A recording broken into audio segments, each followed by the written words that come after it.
The crisis of credit, visualized. What is the credit crisis? It's a worldwide financial fiasco involving terms you've probably heard like subprime mortgages, collateralized debt obligations, frozen credit markets, and credit default swaps. Who's affected? Everyone. How did it happen? Here's how. The credit crisis brings two groups of people together, homeowners and investors. Homeowners represent their mortgages, and investors represent their money. These mortgages represent houses, and this money represents large institutions like pension funds, insurance companies, sovereign funds, mutual funds, etc. These groups are brought together through the financial system, a bunch of banks and brokers commonly known as Wall Street.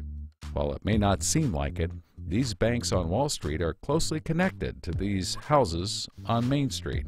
To understand how, let's start at the beginning.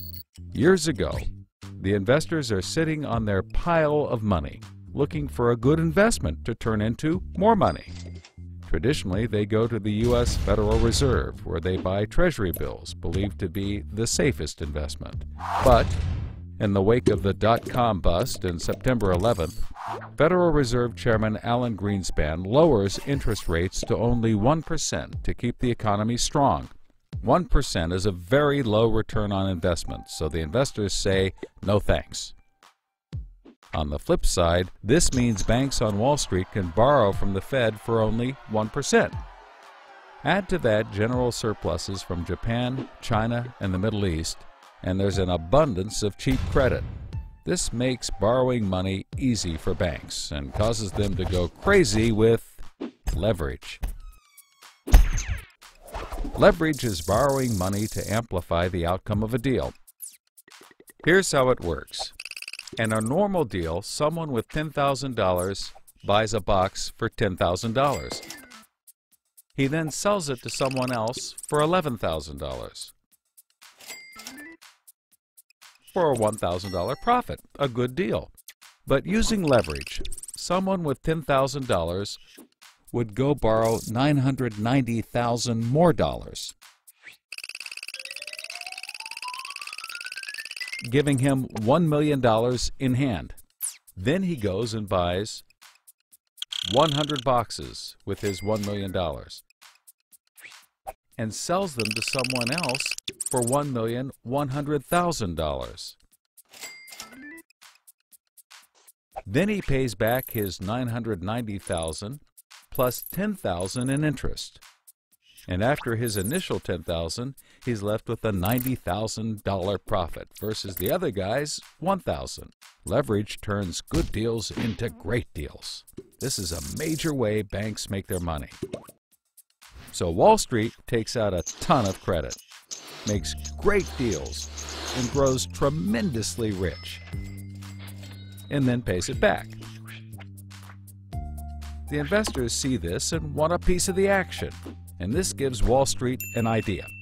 They can connect the investors to the homeowners through mortgages. Here's how it works. A family wants a house, so they save for a down payment and contact a mortgage broker. The mortgage broker connects the family to a lender who gives them a mortgage. The broker makes a nice commission. The family buys a house and becomes homeowners. This is great for them because housing prices have been rising practically forever. Everything works out nicely. One day, the lender gets a call from an investment banker who wants to buy the mortgage. The lender sells it to him for a very nice fee. The investment banker then borrows millions of dollars and buys thousands more mortgages and puts them into a nice little box. This means that every month he gets the payments from the homeowners of all the mortgages in the box. Then he sicks his banker wizards on it to work their financial magic, which is basically cutting it into 3 slices: safe, okay, and risky. They pack the slices back up in the box and call it a collateralized debt obligation, or CDO. A CDO works like 3 cascading trays. as money comes in, the top tray fills first, then spills over into the middle, and whatever is left into the bottom.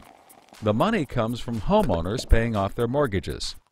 If some owners don't pay and default on their mortgage, less money comes in and the bottom tray may not get filled. This makes the bottom tray riskier and the top tray safer. To compensate for the higher risk, the bottom tray receives a higher rate of return, while the top receives a lower, but still nice return.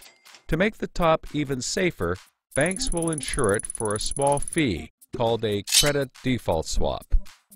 The banks do all of this work so that credit rating agencies will stamp the top slice as a safe, AAA rated investment, the highest, safest rating there is.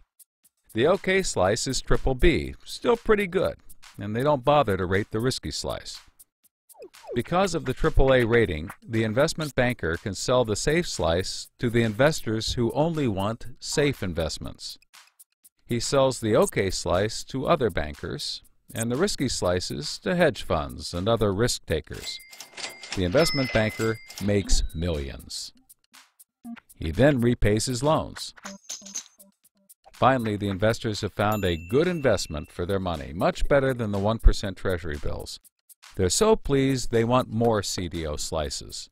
So the investment banker calls up the lender, wanting more mortgages. The lender calls up the broker for more homeowners, but the broker can't find anyone. Everyone that qualifies for a mortgage already has one, but they have an idea.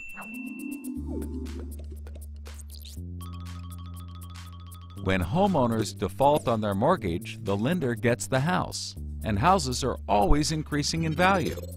Since they're covered if the homeowners default, lenders can start adding risk to new mortgages, not requiring down payments, no proof of income, no documents at all.